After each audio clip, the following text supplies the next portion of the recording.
All right, everyone, welcome back into another NBA DFS video. Going to be breaking down the 5-game slate that we have today on Sunday. Let's go ahead and get into it. So guys, in a weird way, I think this slate is actually a pretty straightforward slate, especially in regards to some of the value that we are getting. That being said, we are still waiting on some news here in the Washington game that could really impact the slate even more.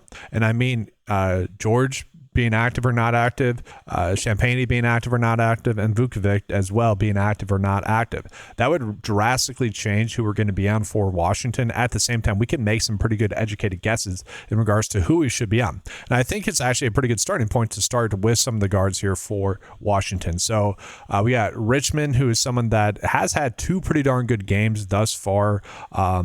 Since the All-Star break, where he's gone 31 in 29 minutes, I think there's a good chance that he continues to get that much run. And so I'm perfectly comfortable kind of taking on that risk right now, especially hoping that one of those two players ends up sitting. That would impact the potential minutes that he could get. So I'm happy to actually get to him today. And then we look at Williams as well. Williams is someone that has gotten a decent amount of run the last couple of games. Now he's priced up a little bit more at 4K. That's a concern to me, but at the same time, if he ends up gaining a decent amount of run, we could easily get 5x out of him. Now the issue with him is that you also have Cooper here, who's not terrible. He's been very solid as well. And then you also have Trey Johnson, who's not been terrible as well.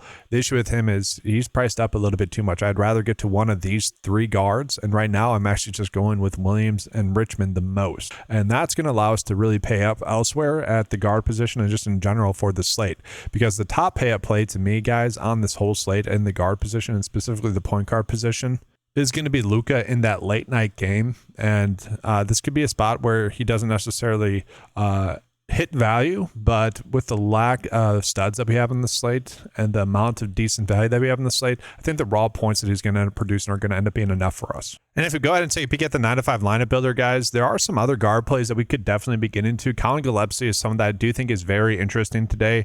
Devin Booker is going to be out, and then you also have Dylan Brooks is going to be out, and Jordan Goodwin is looking like he could sit as well. So he's definitely someone I think we should be looking at. 5.5x, I think that's actually a very likely outcome for him on today's slate. I would rather go value and pay up for Luka. And then with Maxey, guys, Joel Embiid is currently listed as questionable. If Embiid were to end up sitting, then we'd be looking at Maxey a little bit more. And then same thing here with Drew Holiday. Drew Holiday is arguably already too cheap, but Denny Avdia is currently questionable. And if Avdia were to end up sitting, then Drew Holiday just becomes a much, much easier click. But for now, I think we keep it simple, guys. Gillespie is fine, and then we go with some of those Washington values. And obviously paying up for Luka.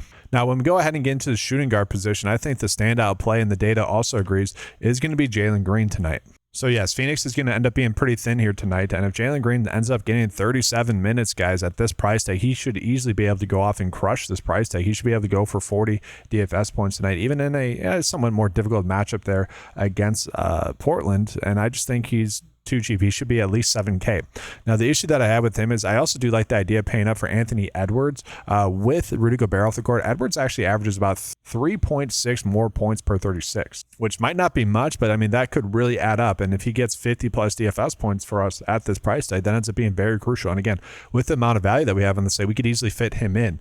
And so we are kind of making a decision. Do we want to go with Jalen Green, who probably is going to get us at least 35 DFS points, or pay up for Edwards, get those raw points where we're shooting for the 55 plus DFS points? Or do we go with some value elsewhere that we're going to touch on later on in this video, specifically at the center spot? You could end up doing that instead of going with some of the Washington plays. But then after that, guys, really the only other guard play that's worth mentioning, Jaylen Brown. So again, we are going to have salary to be able to pay up for other players. Jaylen Brown has been, having some pretty decent ceiling games recently, and I just don't mind the idea of chasing it. Assume this game is not a blowout, which has kind of hindered his production in a couple of games recently. Then he's perfectly fine as well. If you want to play him in the small forward position, you could certainly do that there as well. Now, to me, guys, the toughest part about this slate is going to be nailing that small forward position. Like Jaden McDaniels, to me, is a little bit too cheap on this slate at 6K. Like, he seems like a very safe option. He's someone that I would typically call a shoulder stroke play. I've had lineups where I've already ended my lineups with him, and I close out the builds, and I'm okay with that. The player I'd want to go out of my way to target the most would be Grayson Allen. At the same time, he is priced up a decent amount to the point where we have to think about it. Okay, at 7.4, it's not foolproof. If he was 6.8, I'd be going in on him easily. But with him at this price tag, it is a little bit of a thought. Like, should we pay up for him or not? Should we try to spend that money elsewhere? He is a safe play, again, with all those players being off the court, but you could easily go with a direct pivot off of him and go with Royce O'Neal, who's a little bit cheaper than 5.7. You're not going to get as much of a ceiling out of him, but you could easily get 30 DFS points. And if we look at what the data is telling us, guys, yeah, we really are getting terrible value here at the small forward position, which is just the slate that we have. So we go ahead and jump on into the power forward slate, and this is where we're going to probably begin to some chalk. Naz Reid, just a little bit too cheap, guys. He's probably not going to start. He's probably going to come off the bench, I would assume. Maybe he starts in replace of Rudy Gobert being out, but he's kind of the easy standout play there. Then you also have Grant Williams, who with Miles Bridges being out, he has been someone that's been pretty spectacular lately, and so I don't mind the idea of chasing that. Ryan Dunn is someone that always seems to pop up here, guys, as someone that's too cheap. He's kind of someone you start your day out with, and then once better value opens up throughout the day, you upgrade from him. I don't hate him, but he's someone that you could get to. And then I do want to mention Jeremy Grant. If Denny Avdia ends up sitting, Jeremy Grant becomes a much better click on the slate. But for now, we'll go ahead and put Naz Reid in there at the power forward position, guys. And then we go ahead and get into the center spot. So center-wise, I do really love the idea of paying up for Karl-Anthony Towns. He draws a fantastic matchup here against the Chicago Bulls. The only concern that I have with that game is that's 8.5-point spread. Maybe ends up being more than that. Maybe he doesn't get that final rotation. But all in all, he seems very viable option. And then we have Jones. So Jones kind of the other value that you could go with here. And I think he's actually going to be pretty popular here. He's someone that when he has gotten minutes, he has been able to really produce. And he's simply too cheap. He should not be the min price. There's a good chance that he ends up getting, at least 20 minutes here tonight. And if he does do that, he should be able to 5x, 6x, and even potentially 7x. We've seen him have some very good games where he's gotten a decent amount of run. Bonus points if Joel Embiid ends up sitting here tonight, who's currently questionable. And then from there, it is worth calling out, guys. We do have Anthony Gill, who I think is too cheap for Washington as well. He's been someone that over the past several games has gotten a lot of run. He's starting to get priced up enough to the point where you have to think about it. But at 4.3, he's certainly a viable option still. And so you're already seeing kind of the issues that we have on the slate is that there are a lot of values. And it's just which values do you want to go on the most? And again, Washington, I'm fine including these players in a first look build because if some of those players end up being active, you can adjust that easier. And they're actually pretty easy adjustments to make. Whereas if I were to put Gill in this lineup, or sorry, not Gill, or if I were to put some of the Portland Phoenix plays in there, it becomes more difficult. Like Drew Holiday becomes a better play again if Avdia is out. Jeremy Grant becomes a better play if Avdia is out.